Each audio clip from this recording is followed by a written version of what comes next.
नमस्कार दोस्तों, आइए आज आपको लेकर चलता हूँ अपने खेत पर जहाँ चल रही है गेहूं की थ्रेसिंग।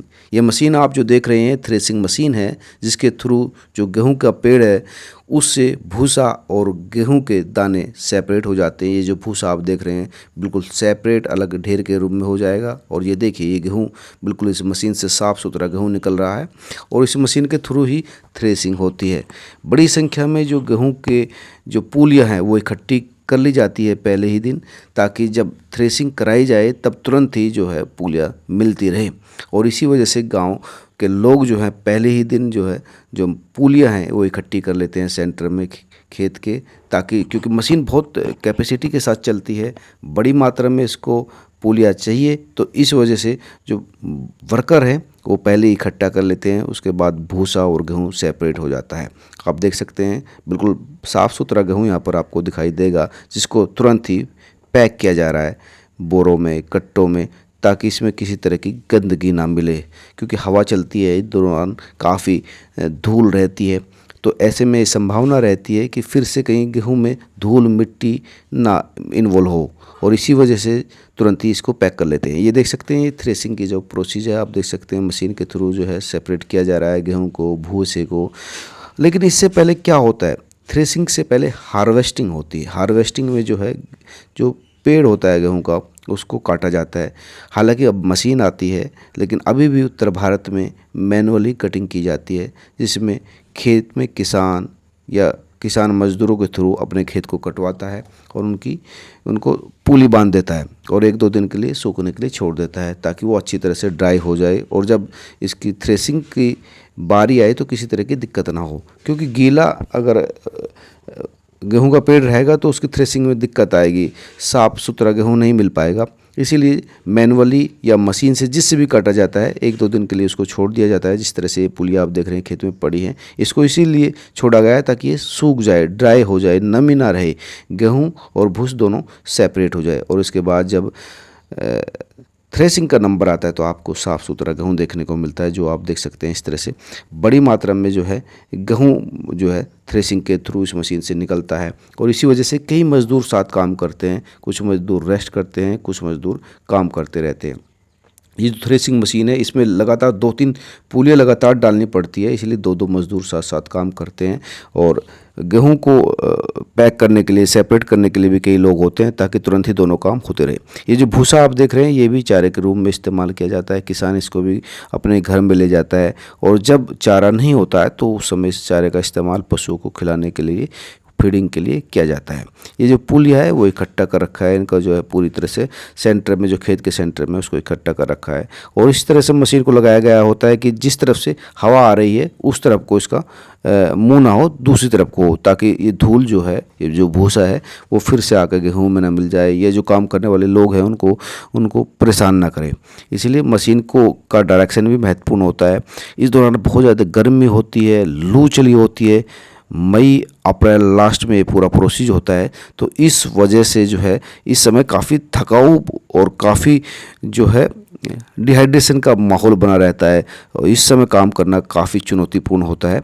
और इसी वजह से जो है किसान लोग जो है सर पर कपड़ा रखते हैं ताकि गर्मी से बचें, पानी के साथ रखते हैं। और इसी वजह से जो है आप देख सकते हैं कि यहाँ पर भी बड़ी संख्या में जो किसान हैं, मज़दूर हैं, वो काम कर रहे हैं और अपने गेहूँ और भूसे को दोनों को सेपरेट किया जा रहा है।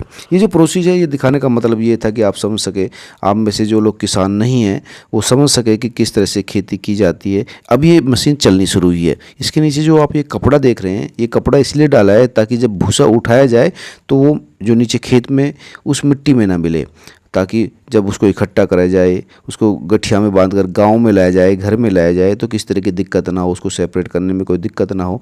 ये जो थ्रेसिंग मशीन है वो ट्रैक्टर के थ्रू चलाई जाती है, ट्रैक्टर से, क्योंकि खेत में बिजली का इंतजाम होता भी है, लेकिन ट्रैक्टर जो है ट्रैक्टर इसको अच्छी तरह से चलाता है, किस तरह का कोई दिक्कत ना आए। हालांकि पहले पट्टों का इस्तेमाल होता था, लेकिन अब रफ्टिंग के थ्रू जो है ट्रैक्टर और मशीन को जोड़ दिया जाता है। और बड़ी संख्या में गांव के युवा भी जो है बड़े ट्रैक्टर रखते हैं, मशीन रखते हैं और इन दिनों में काफ़ी मोटी इनकम भी कर लेते हैं। मेरी कई युवाओं से बात हुई थी, मैंने उनसे पूछा था कि किस तरह का जो इनकम जो है जनरेट होती है इसके थ्रू। तो उनका कहना था कि मज़दूरों को भी कम से कम 10 से 20 हज़ार रुपये जो है 10-15 दिन में पड़ जाते हैं और उनको भी काफ़ी अच्छी अर्निंग इस दौरान हो जाती है। हालांकि किसानों के सामने कई चुनौती होती है, क्योंकि उनको इस दौरान अपना जो है गेहूं भी निकलवाना होता है, उसको गांव में ढुलवाना भी होता है और कई चीज़ साथ साथ होती है। तो इसी वजह से गांव में इस दौरान मज़दूरों का संकट भी रहता है, बड़ी संख्या में मज़दूर नहीं मिल पाते। तो इस वजह से कई काम जो है पेंडिंग में भी डाले जाते हैं, लेकिन धीरे धीरे सारे काम हो जाते हैं। आप देख सकते हैं कि जो मशीन है वो किस तरह से कितनी तेज़ी से काम कर रहे हैं। यानी कई बीघे का जो, अगर आप कहेंगे जो पुलियाँ हैं, लान है, लान एक्चुअली इन पुलियों को लानी बोला जाता है लोकल लैंग्वेज में, पश्चिम उत्तर प्रदेश में, वो निकाल दी जाती है और क्योंकि बड़ी तेज़ी से काम करती है मशीन। और उसके बाद फिर इसको गांव में घर में लाया जाता है। ये मशीन के प्रोसीजर आप देख सकते हैं किस तरह से ट्रैक्टर से जुड़ी हुई है और कितनी तेज़ी से काम कर रही है। तो दोस्तों, आपने हार्वेस्टिंग और थ्रेसिंग का प्रोसेस तो देख ही लिया, समझ भी लिया होगा। अब मैं आपको वो बातचीत भी सुनाता हूँ जो मैंने इस दौरान ट्रैक्टर वाले अपने भाई गौरव से और कुछ मज़दूरों से भी बात की। मज़दूर दोस्तों का भी यही कहना था कि काफ़ी अच्छी अर्निंग हो जाती है। तो सुनिए वार्तालाप जब उन्होंने बताया कि किस तरह से 10-15 दिन में वो ठीक ठाक अर्निंग इस थ्रेसिंग मशीन के थ्रू कर लेते हैं, हार्वेस्टिंग के थ्रू कर लेते हैं। पूरे उत्तर भारत में गेहूं की कटाई चल रही है। थ्रेसिंग के जरिए किसान इस समय अपनी जो फसल है उसको कटवा रहे हैं और घर ले जा रहे हैं। जो थ्रेसिंग कर रहे हैं, गौरव राघव मेरे साथ है, उनसे बात करेंगे कि किस तरह से ये मेरठ के रहने वाले हैं, इस समय थ्रेसिंग कर रहे हैं। लगातार कई किसानों की थ्रेसिंग करते हैं। गौरव, क्या कब से कर रहे हो थ्रेसिंग? थोड़ा नज़दीक आइए। 3 साल हो गई। 3। तो क्या रहता है आपका रेट, क्या रहता है और किस तरह से थ्रेसिंग करते हो आप? जी 10वां कनस्तर रहता है जी हमारा।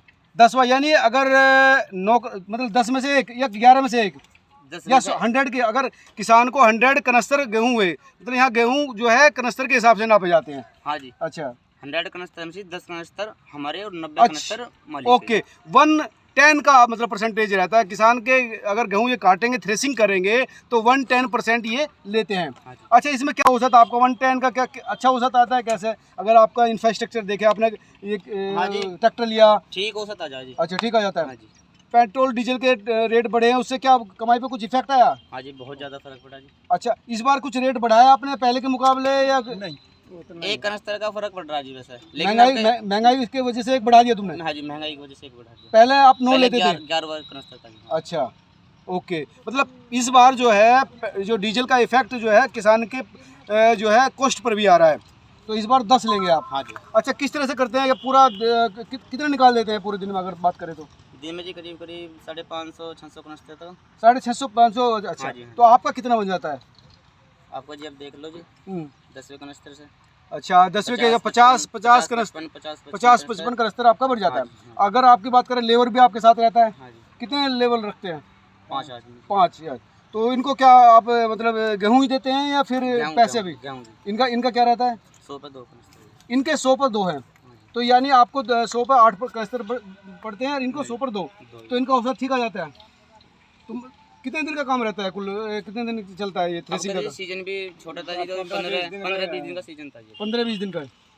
मजदूर को भी ठीक आ जाता है औसत? हाँ जी। इनका कितना कितना गेहूँ हो जाता है? नजदीक आइए थोड़ा सा।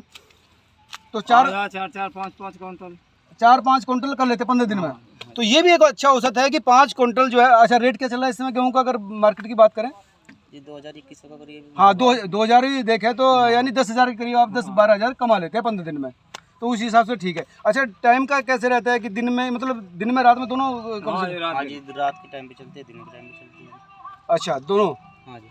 तो ये थी थ्रेसिंग की जो प्रोसीज की एक महीना चलती है, 15 दिन रात को, 15 दिन दिन। नहीं, फिर भी वो भी ठीक है, लेकिन मतलब दिन तो 15 ही बैठते हैं, रात पूरी रात थोड़ी चलती होगी।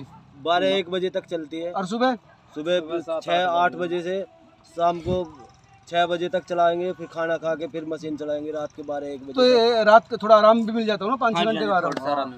आराम भी चाहिए जी जरूर। हाँ, आराम भी चाहिए, मशीनरी को भी चाहिए और आपको भी। तो ये थे गौरव राघव और उनकी टीम के लोग, जिनका कहना था कि इस तरह से जो है 15 दिन में इनको भी ठीक ठाक इनकम हो जाती है और जो है जो मजदूर है उनको भी ठीक ठाक इनकम पड़ जाती है। मैंने भी आज अपने गेहूँ कटवाए हैं, तो मैंने ये पूरा प्रोसीजर आपको समझाया और बताया कि किस तरह से गेहूँ का करेक्शन होता है। नमस्कार।